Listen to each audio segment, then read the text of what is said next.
Ubungozi bekuthenga indlu ukuthi uthenga indlu ongazi ukuthi ibikiwe noma ayibikwanga, or uthenga umuzi obikiwe noma awubikwanga, because abantu abaningi kuneyabo kwenzako uma sebathenga izindlu.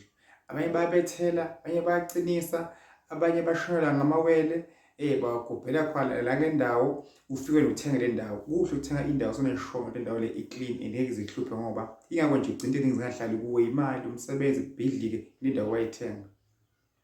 So indawo kufuneka ukuthi indawo make sure indawo ohlala kuyo uyayazi i-clean, indawo ohlala kuyo wazi kusuka kwayo.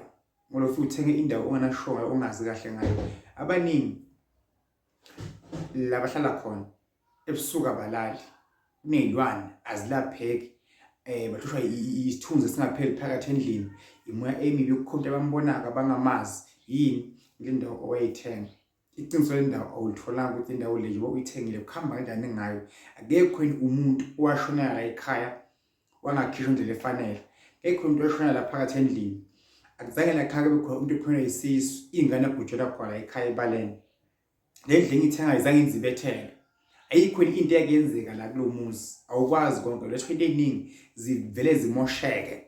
Nothi abehamba kuhamba nomuntu wakho ozona naye nikureship nithi ngizothenga le ndlu le. Senixabana njalo lapha kule ndlu niyalwa nibona ezinye izinto. Iloko naloko hayi kubani loyo. Ile ndawo nayithenga ayikho clean.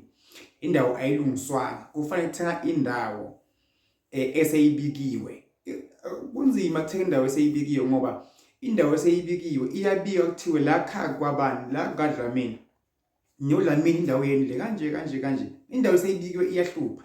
Ngothenga istand esempty esingakakhi lutho. Yebo usungayithenga ke nendlu phela vele ngoba into zenzeka emhlabeni, but make sure ukuthi yonke into yakho lapho uyayazi and uyayilungisa leyo ndlu uze kungene insimo sakho nezidalwa zakho.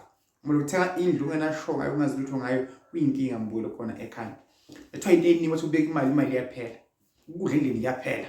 La endlini nixabana njalo. Yonke into ecabangayo ivele iphele nje kanjalo. Yini sizathu?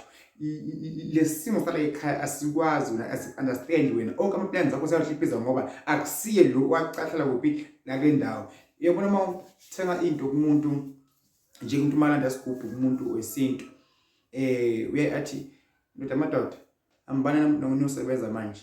Umuntu ebusiness, umuntu emathenda lo ufuna imali ibe yiningi, ufuna impilo yakhe isebenzeke iye phambili. Hamba naye ke manje nimsebenzele ngibana kabani igama lakhe nami ninika yena manje. Uyabona? So ngathi le ndawo ngathi mawuyithenga ngathi bekungabika kuthiwa hayi cha.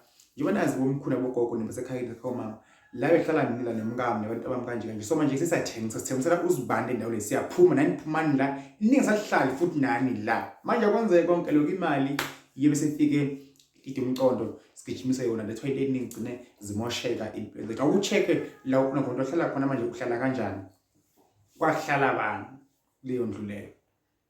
Ngoba nje uthi ubeka imali manje isebenzini lumtholampilo kufanele ngabe le mali le ndlini kuya sebenza uthi impela izinto zingaplaneki.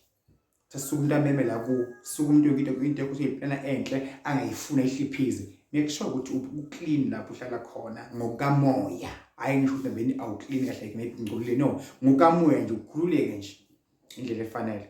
Kodwa umuzi osabikiwe ungawuthenga uzokuhlupha umuzi obikiwe ngiyakutshela. Uzobikiwe ngiyakutshela uzokuhlupha. Akukho right. Zikhona izinto ezenziwa uma umuzi ubikwa. Inkosi ibusise.